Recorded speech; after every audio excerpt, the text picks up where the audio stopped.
ఖైరతాబాద్ మహాగణేషుని శోభాయాత్ర వైభవంగా సాగుతుంది. ఖైరతాబాద్ మహాగణేషుతో పాటుగా సిటీలో ఉన్న వేలాది గణపతి విగ్రహాలని కూడా నిమజ్జనం కోసం తరలి వస్తున్నాయి. ట్యాంక్ బండ్ పరిసర ప్రాంతాలన్నీ కూడా మారుమోగిపోతున్నాయి. జై బోలో గణేష్ మహారాజ్కి అంటూ కూడా అక్కడ ప్రదీప్ ట్యాంక్ బండ్ దగ్గర నుంచి, అలాగే చార్మినార్ నుంచి మా ప్రతినిధి రవికాంత్ మనకు లైవ్లో ఉన్నారు. ప్రదీప్, ట్యాంక్ బండ్ పరిసర ప్రాంతాలన్నీ ఇప్పటికే చాలా కోలాహలంగా కనిపిస్తున్నాయి. ఉదయం నుంచి కూడా భక్తులు భారీగా తరలి వస్తున్నారు మహాగణపతుల నిమజ్జనాన్ని దర్శించుకోవడం కోసం, నిమజ్జనాన్ని చూసి ఆనందించడం కోసం. సో ఇంకా కోలాహలం ఎట్లా కనిపిస్తుంది, భక్తులు తమ ఆనందం ఎట్లా పంచుకుంటున్నారు?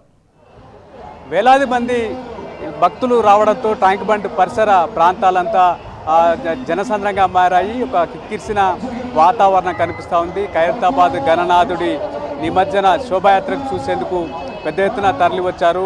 జై బోలో గణేష్ మహారాజ్ అంటూ నినాదాలతో పెద్ద ఎత్తున ఈ పరిసర ప్రాంతాలన్నీ మారుమోగుతున్నటువంటి పరిస్థితి మనం చూస్తూ ఉన్నాం. గణేష్ నిమజ్జనానికి సంబంధించినటువంటి పూజా కార్యక్రమం కొద్దిసేపటి క్రితమే ముగిసింది. మరి కాసేపట్లో ఖైరతాబాదు గణనాథుడి నిమజ్జన ప్రక్రియ పూర్తి కాబోతున్నటువంటి పరిస్థితి కూడా మనం చూస్తూ ఉన్నాం. మరొక హాఫ్ అన్ అవర్లో ఖైరతాబాద్ గణనాథుడి నిమజ్జన ప్రక్రియ పూర్తయ్యే అవకాశం ఉన్నట్లుగా అధికారులు కూడా చెప్తా ఉన్నారు. 70 అడుగుల భారీ గణనాథుడి విగ్రహం ఖైరతాబాద్ నుంచి ట్యాంక్ బండ్ వరకు దాదాపు 2 గంటల వరకు ఈ వచ్చినటువంటి నేపథ్యంలో పెద్ద ఎత్తున భక్తులు ఖైరతాబాద్ గణనాథుడిని వీక్షించేందుకు, దర్శించుకునేందుకు భారీగా తరలి వచ్చినటువంటి పరిస్థితి. గతం కంటే ముందుగానే 12 గంటల ప్రాంతంలోనే ఖైరతాబాద్ గణనాథుడు ట్యాంక్ బండ్కు చేరుకున్నటువంటి పరిస్థితి. పూజా కార్యక్రమాలు ఇప్పుడే ముగిసినటువంటి పరిస్థితి.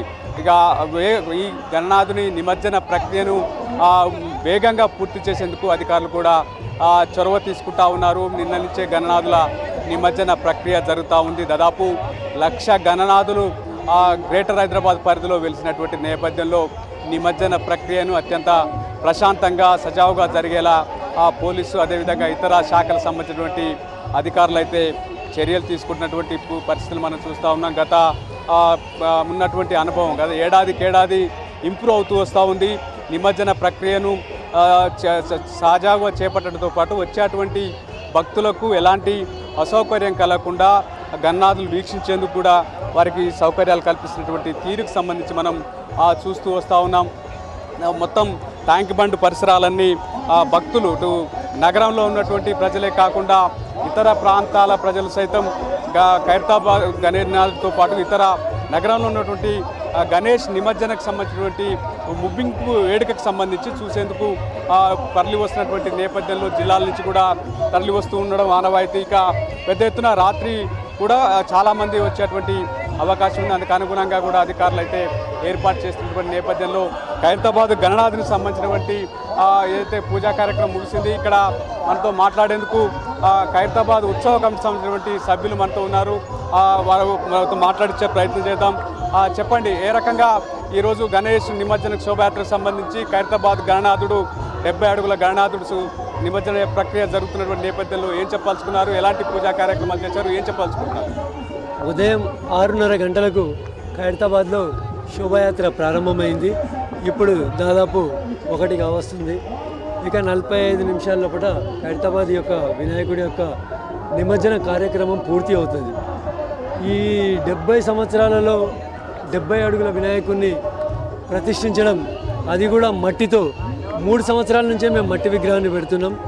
3 సంవత్సరాల క్రితం స్వర్గీయ మా చైర్మన్ అయినటువంటి సింగరి సుదర్శన్ గారిని, అప్పటి మేయర్, ఇప్పుడు కూడా ఆవిడే మేయర్ గద్వాల్ విజయలక్ష్మి గారిని, వాళ్ళ ఫాదర్కు మా చైర్మన్ గారికి ఉన్నటువంటి అవినాభావ సంబంధంతో అంకుల్ మీరు మట్టి వినాయకుడిని పెడితే ఆదర్శంగా ఉంటుంది అని అడగడం జరిగింది. ఆ రోజే మా చైర్మన్ సుదర్శన్ గారు పెడతానమ్మా, ఈ వచ్చే సంవత్సరం నేను మట్టి విగ్రహం పెడతానని ఆమెకు మాట ఇచ్చిండు. మాట ఇచ్చి 3 సంవత్సరాల క్రితం మట్టి విగ్రహాన్ని మొట్టమొదటిసారిగా ప్రతిష్ఠించినాం. ఇది 3వ విగ్రహం, మట్టి విగ్రహం. 70 అడుగుల మట్టి విగ్రహాన్ని పెడతామని అనుకోలేదు. 70 అడుగుల వినాయకుడిని చేస్తామని కూడా మేము ఎప్పుడూ అనుకోలేదు. కానీ ఈ సంవత్సరం మాత్రమే అది జరిగింది. భవిష్యత్తులో కూడా ఈ 70 సంవత్సరాలని దృష్టిలో పెట్టుకునే మేము మట్టి విగ్రహాన్ని పెట్టినాం. నెక్స్ట్ ఇయర్ 70 సంవత్సరాల మట్టి విగ్రహం ఉండకపోవచ్చు, కొద్దిగా తగ్గుతూ రావచ్చు. కానీ ఈ సంవత్సరం వినాయకుడిని సర్వే ఏకాదశి నాడు మేము కర్రపోగ చేసి వినాయకుని యొక్క పనులు ప్రారంభిస్తాం. ఆ సర్వే ఏకాదశి నాడు మా చైర్మన్, ఇప్పుడున్నటువంటి చైర్మన్ సింగరి సుదర్శన్ గారు మొట్టమొదటిసారిగా మన అయోధ్యలో ఉన్నటువంటి శ్రీరాముని ప్రతిష్ఠించాలని అతను అనుకుని అక్కడ అతను చెప్పిన తర్వాత రాముని కూడా తీసుకోవడం జరిగింది, శివపార్వతులను కూడా తీసుకోవడం జరిగింది, మన విష్ణుమూర్తి కళ్యాణం కూడా చేయడం జరిగింది, శ్రీనివాస కళ్యాణం. దాంతోపాటు 70 సంవత్సరాలు 70 హోమగుండాలతో ఈ సంవత్సరము మహాహోమం చేయడం జరిగింది. ప్రతి ఒక్కరూ ఖైరతాబాద్ వినాయకుడిని దర్శించుకోవాలని అనుకుంటారు, కానీ అందరికీ అది సాధ్యం కాదు. ఎక్కువ మంది ప్రపంచంలో ఉన్నటువంటి హిందువులందరూ మీడియా ద్వారానే, ఎలక్ట్రానిక్ మీడియా ద్వారానే వినాయకుడిని దర్శించుకోవడం జరుగుతుంది.